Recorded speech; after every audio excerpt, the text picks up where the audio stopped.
Hello everybody, and welcome to the first video in a series of videos where I'm going to show you how to use these Ultimate Thick paint brushes that I created. But what I want to do is show you how you can change them up to make them work best for you.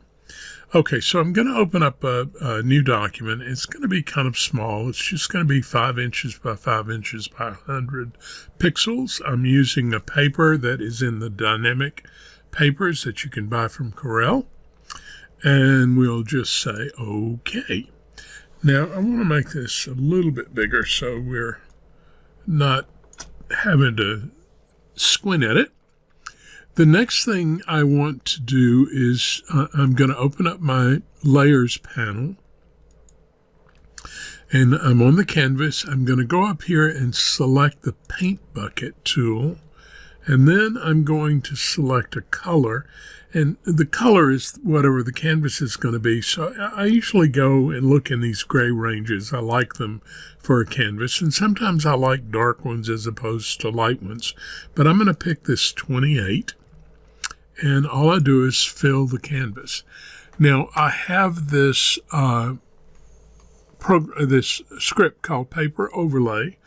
You can find it on my blog. Just use the search function for paper scripts and you should be able to find it. And all I have to do is click on it, and it opens up the canvas and puts it on a new layer. Now, that process makes it look kind of dirty, like the canvas looked to begin with. You can do this differently if you want. You can take this and delete it. We can go back to our bucket tool. We can fill again with the same color, but this time we go up to Effects, Apply Surface Texture using Paper. And I usually do it at about 50% on softness. Sometimes I do no softness, but I like for the texture to be somewhat, not quite so harsh. The amount is somewhere, it could be anywhere from 20 to 60%. Let me show you. If I go down to about 20%, you see you lose seeing the texture. You get a little hint of it, but not a lot of texture. I get rid of the shine, and I think we'll leave it at that. We'll leave it with just a hint of texture. Now, the other thing that I did was I changed the paper from the scale to 60%, contrast at 100, and the brightness at 80. I did that because I had such a small image. I wanted the paper texture to be a little bit smaller. Now, all of these things, like changing your paper, changing the texture of the paper, makes a difference to your end result with these brushes. So you want to play with this stuff to begin with. Try a lot of different paper combinations and see what looks best for you. Okay, now the next thing I would do is I need to move the canvas up to a layer of its own, because I like to work with a blank canvas in case I do something with watercolor or whatever, and I want to drop the layer to the canvas and lift it to a watercolor layer or whatever kind of things that you can do. So what I'm going to do now is Control A, which selects the whole image, and then using my layer adjuster tool, I just click in the middle, and that will create a duplicate. Well, it actually moves the canvas image up to a layer of its own. It's not on this layer anymore. See, when I turn the eye on and off, it goes away. There's a little bug there. When you start painting, it'll go away, but in the beginning, it looks like it's there.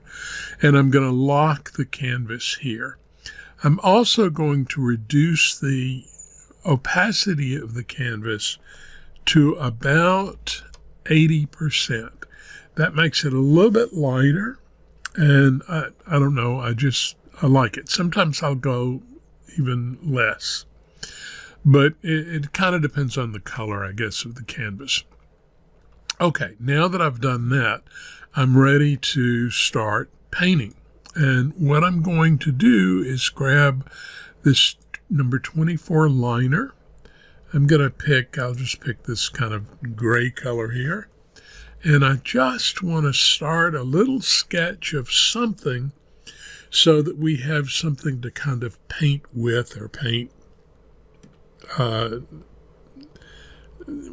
object of some sort. And it's just going to be a little apple form, kind of, probably a cartoon of an apple. Oops. I can never do the right side. I don't know why that is. All right, so the apple is kind of like that. This is that sort of indented part. This is a nice, pretty round apple. It's not like a juicy red, which those are kind of elongated, right? Okay, so we have the image now all set. Okay, now what I need to do is decide what brush I want to start with. Now, I usually like to start with thin, and I might start with doing the background and just sort of whip in some color back there. And so what I'm probably going to do is I would take this thin, wet bristle, and it's very thin. I would make it smaller since I've got a smaller image here. And I decide on what color we're going to have for the background. And I think I want the background to be kind of neutral, and this brown color looked kind of interesting. Let's see what it does. Okay, so it gives you the texture. Now, what you're seeing is that if I apply with a kind of a light pressure, it's going to really give you a lot of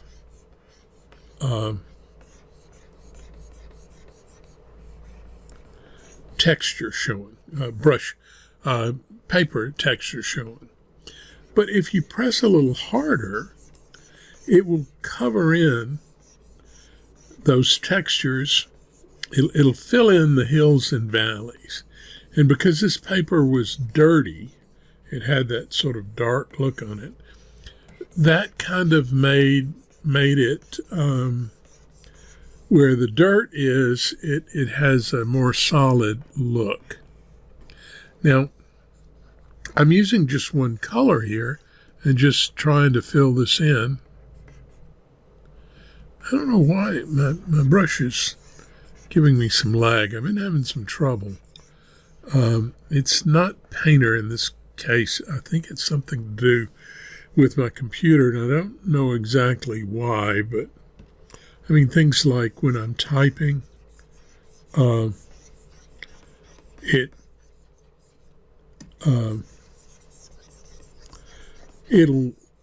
hang up, and I'll type 2 or 3 sentences, then all of a sudden it types on the screen. Anyway, that's neither here nor there. Now, I could come in and start adding other colors to this, but this brush is going to blend a lot. It's not going to add a lot of color. Unless, now, if you really want to add the color, if you tap several times like that, you'll build the color up. And that's getting past where it's putting enough color down that it's not going to mix or bleed as well. So that's one technique of getting some color down when the brush is a brush that bleeds easily. See, if I come over here and do the same thing, I'm not going to get the same amount of color as I did with tapping here. And once I get the color down, then it stays down, right? Now, there's another way. What controls this is the amount of bleed.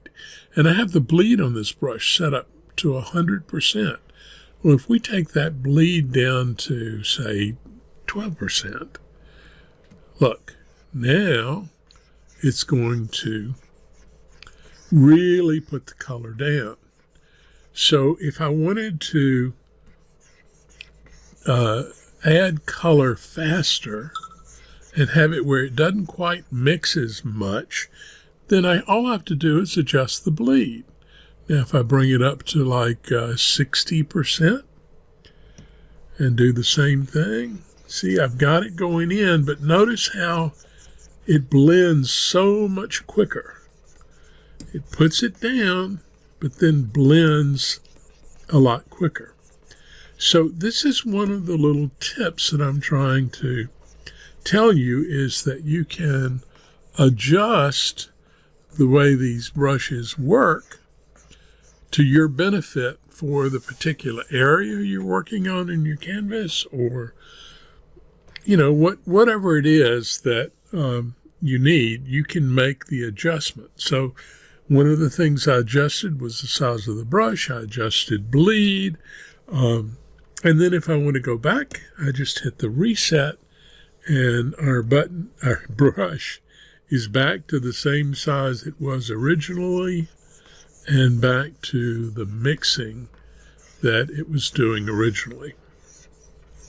And I just kind of went over the whole thing and sort of smoothed all of those little bits and pieces of color together. Okay, I'm going to go away and come back. I don't think you guys can stay and watch me paint like this for lengthy periods of time. And we were at 11 minutes on this one. I don't want to do them that long. I'll try to reduce it down to about 5-minute videos. All right, we'll come back in just a second and see what else we can figure out. Bye-bye.